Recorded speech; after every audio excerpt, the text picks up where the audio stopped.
మన నారా చంద్రబాబు నాయుడు గారు కూడా చిన్నతనం నుంచి కాలేజీ రోజు నుంచి నాయకత్వ లక్షణాలతోటి అక్కడ నాయకుడిగా కాలేజీలో ఉంటూ అక్కడి నుంచి తనకి ఇష్టమైన ఈ ఫీల్డ్లో రాణించాలి, నా రాష్ట్రానికి సేవలు చేయాలి, ఇక్కడ ఏమైనా సరే అవ్వాలి అనే అకుంఠిత దీక్షతో అయ్యారు. ఆ రోజున రామారావు గారు ఉంటారని ఆయన పాలిటిక్స్కి వస్తారని కాదు, ఆయనకు మీద నమ్మకం ఆయన.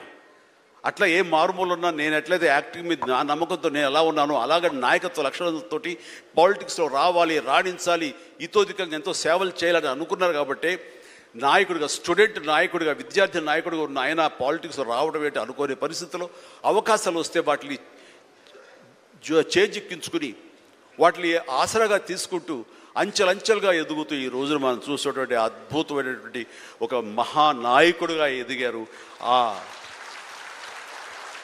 ఆయన దిశానిర్దేశంలో, ఆయన నాయకత్వంలో హైదరాబాద్ దగ్గర నుంచి ప్రతి నగరం, అంటే ఫస్ట్ ఇండియాలో ఆఫ్టర్ బెంగళూరు మళ్ళీ అలాంటి ఐటీ నగరంగా, అంటే ఎంత విజనరీ అంటే ఫ్యూచర్లో ఇది డెఫినెట్గా ఈ రోజున మనం అనుకుంటున్నాం డిజిటలైజేషన్ ఆ రోజున అంత ఉధృతంగా లేదు, అలాంటి దాన్ని అవి తీరుతుంది ఆయన అన్నారే. ఆయన మైండ్ సెట్ ఆ రోజున అలా షిఫ్ట్ చేసుకుని దానికి కట్టుబడి ఉన్నారు. కాబట్టి ఈ రోజున ఐటీలో కానివ్వండి, అతను డిజిటలైజేషన్లో కానివ్వండి, ఇదిగో ఈ రోజున ఏఐలో కానివ్వండి, ఆ స్థాయికి వెళ్ళటానికి నాంది పలికినటువంటి పాయనీర్ మన చంద్రబాబు నాయుడు గారు. సో ఇలాంటి నాయకుల మైండ్ సెట్ షిఫ్ట్ అవ్వడం అన్నది ఎంతగా అభివృద్ధిలోకి ఎంత ఇదిగా ఉందో మనం తేటతెల్లంగా చూస్తున్నాం. కాబట్టి it's a wonderful subject, Sharni. I do appreciate. All the very best. Thank you so much, sir.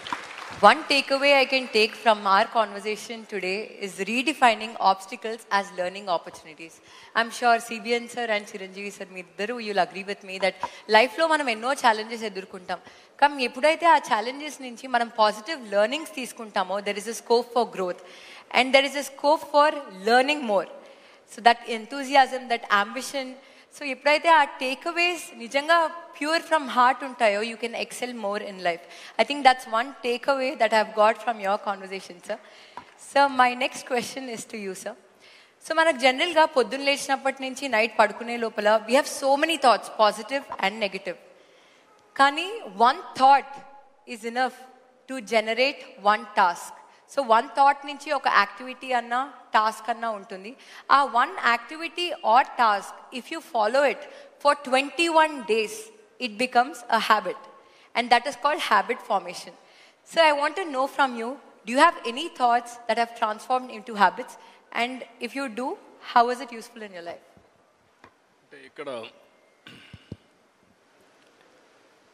మనం అందరం కూడా తెలిసి కానీ తెలియకుండా కానీ కొన్ని లీడర్షిప్ క్వాలిటీస్ బిల్డప్ చేసుకుంటాం.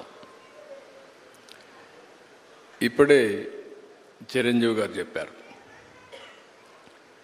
ఆయన లైఫ్లో ఒక యాంబిషన్, అది ఒక సంకల్పం.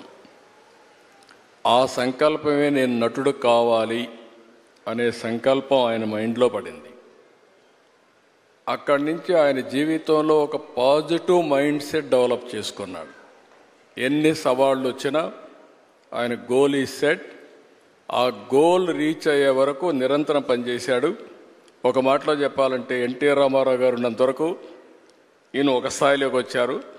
ఎప్పుడైతే సినిమాలో నుంచి ఆయన రాజకీయాల్లోకి వచ్చారో ఈయన అక్కడి నుంచి ఆకాశం ఎత్తి ఎదిగే పరిస్థితికి వచ్చారు. అంటే దానికి కారణం ఏంటంటే ఒక మహానటుడు ఉన్నాడు, అప్పుడే నటుడుగా ఉన్నాడు. ఎన్టీ రామారావు గారు లేనప్పుడు చిరంజీవి గారి ఎవరి హీరోగా మహానటుడుగా తయారయ్యారంటే అది ఒక అవకాశం. ఇప్పుడు నేను కూడా ఉన్నాను. నేను రాజకీయ నాయకుడు కావాలనుకున్నాను. నేను యూనివర్సిటీ చదువుకుంటున్నాను. చదువుకున్నప్పుడు చాలా ఆలోచనలు వచ్చాయి, ఏం చేయాలి అనుకుని. చాలామంది నాకు సజెస్ట్ చేశారు, బాగా చదివితే ఐఏఎస్ అవుతామని. నేను అనుకున్నాను ఐఏఎస్ అయితే 10 మందిలో నేను ఒకడిని చెప్పి. మా వైస్ ఛాన్సలర్ పిలిచి లెక్చర్ పోస్ట్ ఇస్తాను, జాయిన్ అవుతారా అన్నాడు. I said no. ఏంటి కారణం అన్నా, నేను ఎమ్మెల్యేగా పోటీ చేస్తున్నాను, ఎమ్మెల్యేగా అవుతాను, తర్వాత వచ్చి మిమ్మల్ని కలుస్తానన్నా. అంత నమ్మకం ఉందా అన్నాడు. తప్పకుండా గెలుస్తానని చెప్పి వెళ్ళాను. అంటే ఒక నమ్మకం, ఒక సంకల్పం. నేను ఎమ్మెల్యే అయ్యాను ఫస్ట్ టైం. నేను